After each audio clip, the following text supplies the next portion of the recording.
Assalamualaikum warahmatullahi wabarakatuh. Om Swastiastu, Shalom, Namo Buddhaya, Salam Kebajikan, dan salam sejahtera untuk kita semua.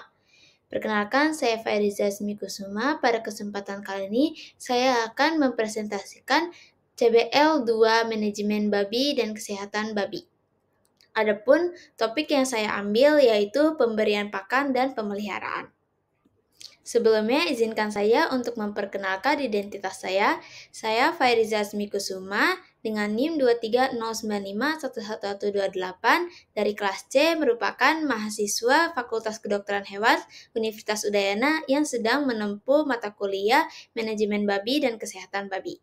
Yang pertama yaitu latar belakang. Permintaan masyarakat terhadap daging babi menunjukkan peningkatan. Namun, produktivitas peternakan babi di Indonesia masih belum mampu memenuhi kebutuhan tersebut secara optimal.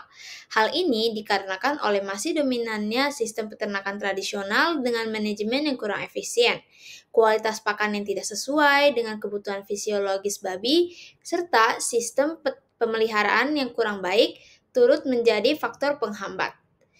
Faktor penghambat ini dapat menimbulkan stres pada babi yang dapat meningkatkan risiko penyakit yang kemudian menjadi penghambat dalam pertumbuhan babinya. Dengan demikian, peningkatan manajemen pemberian pakan dan sistem pemeliharaan menjadi langkah strategis dalam menunjang efisiensi usaha serta menjamin kesehatan dan produktivitas ternak secara berkelanjutan.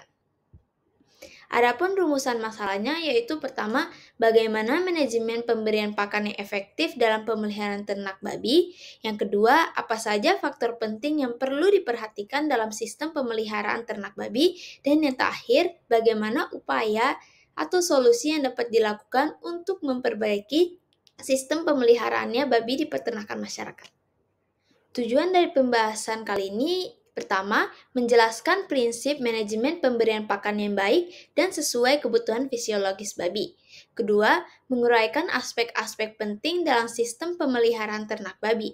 Dan yang ketiga, menyusun strategi perbaikan sistem pemeliharaan babi agar lebih higienis dan produktif. Agar pemberian pakan dan pemeliharaan babi menjadi baik, kita harus mengetahui kebutuhan-kebutuhan nutrisi pakan yang diperlukan oleh babi. Total nutrisi esensial babi memerlukan 36 nutrien esensial termasuk 10 asam amino, 2 asam lemak, 24 vitamin dan mineral, ditambah kebutuhan akan air. Fungsi nutrien berdasarkan kebutuhan, yang pertama, air, vital untuk hidrasi, pencernaan, dan semua fungsi metabolisme. Kedua, energi, yaitu dari karbohidrat dan lemak.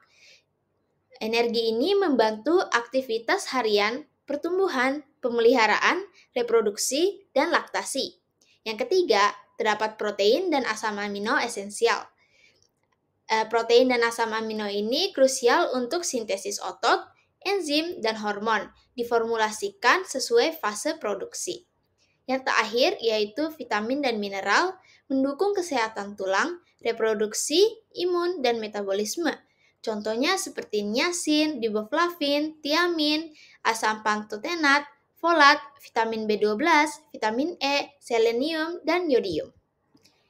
Nutrisi pakan yang diberikan kepada babi berbeda-beda sesuai dengan fase babi tersebut. Fase starter, grower, finisher, induk bunting, induk menyusui, dan juga pejantan memiliki gizi yang dibutuhkan berbeda-beda, sesuai dengan gambar pada tabel tersebut.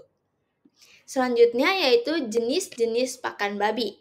Jenis pakan babi terdapat dua, yaitu yang pertama pakan alami. Pakan alami ini mudah didapat dan relatif murah dibandingkan dengan pakan yang satu lagi. Tetapi pakan alami ini ketidakseimbangan nutrisi dan juga dapat menyebabkan pencemaran mikroba yang dapat membuat babinya menjadi sakit. Contohnya seperti kangkung, bayam, daun, dan lain-lain. Yang kedua yaitu pakan buatan atau pakan komersial. Pakan komersial ini biasanya pakan konsentrat. Dia lebih baik dibandingkan dengan pakan alami karena gizi sudah diformulasikan sehingga seimbang untuk kebutuhan fisiologis babi. Pakan ini terdapat berbagai jenis pakan konsentrat sesuai dengan golongan usia babi. Pakan ini mudah dimanajemen untuk pemberian pakan babi. Berikutnya adalah manajemen pemberian pakan. Menurut Hurek dalam Jurnal Veteriner Nusantara dan juga berdasarkan pengalaman saya saat terjun langsung ke peternakan babi, babi akan diberikan makan 2 kali sehari, pada pukul jam 8 sampai 9 pagi dan juga jam 4 sore. Yang harus diperhatikan saat memberikan pakan, itu harus dibersihkan dulu kandangnya dan juga disinfektan. Kemudian yang tidak kalah penting untuk harus diperhatikan yaitu teknik pemeliharaan. Pertama, harus memperhatikan kebersihan kandangnya. Kemudian, pengelompokan babi dan kepadatan jumlah babi di dalam satu kandang. Yang ketiga yaitu suhu dan kelembapan di kandangnya. Dan yang terakhir yaitu perlu pemeriksaan kesehatan secara rutin pada babinya. Apa saja faktor yang mempengaruhi ketidaktepatan pakan dan pemeliharaan? Yang pertama, kurangnya pengetahuan dan keterampilan peternak. Yang kedua, keterbatasan sumber daya dan modal. Dan yang terakhir, manajemen kandang yang tidak memadai. Apa yang akan terjadi jika manajemen ternak yang tidak efisien? Yang pertama, babi akan kurus atau menjadi malnutrisi. Yang kedua, karena malnutrisi, babi akan rentan terkena penyakit. Jika babi sampai menjadi kematian, itu dapat merugikan ekonomi peternak. Agar tidak terjadi risiko-risiko tersebut, dapat dilakukan solusi atau upaya sebagai berikut. Yang pertama, ada edukasi peternak tentang nutrisi dan formulasi pakan sesuai kebutuhan fisiologis babi. Yang kedua, pelatihan manajemen pemeliharaan dan pencatatan produksi secara berkala. Yang ketiga, penguatan kolaborasi dengan dinas peternak dan penyuluh sebagai pendamping teknis. Dan yang terakhir, memberikan edukasi kepada peternak mengenai prinsip kesejahteraan hewan. Dari pembahasan yang telah disampaikan dapat disimpulkan, produktivitas peternakan babi di Indonesia belum mampu mengimbangi meningkatnya permintaan pasar, sebagian besar akibat penerapan sistem tradisional dengan manajemen pakan dan pemeliharaan yang belum optimal. Pemenuhan kebutuhan nutrisi babi yang mencakup 36 nutrien esensial sangat penting untuk mendukung pertumbuhan, kesehatan, dan juga efisiensi produksi. Sayangnya, kurangnya pengetahuan peternak, keterbatasan sumber daya, dan pengelolaan kandang yang buruk masih menjadi kendala utama. Untuk mengatasi hal tersebut, diperlukan upaya edukasi tentang nutrisi dan manajemen pemeliharaan, pelatihan teknis berkala, serta dukungan dari dinas terkait dengan pendampingan dan penerapan prinsip kesejahteraan hewan.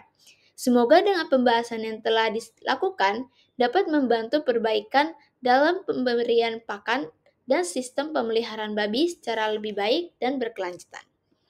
Berikut merupakan beberapa kutipan yang saya kutip dalam pembuatan CBL2 ini.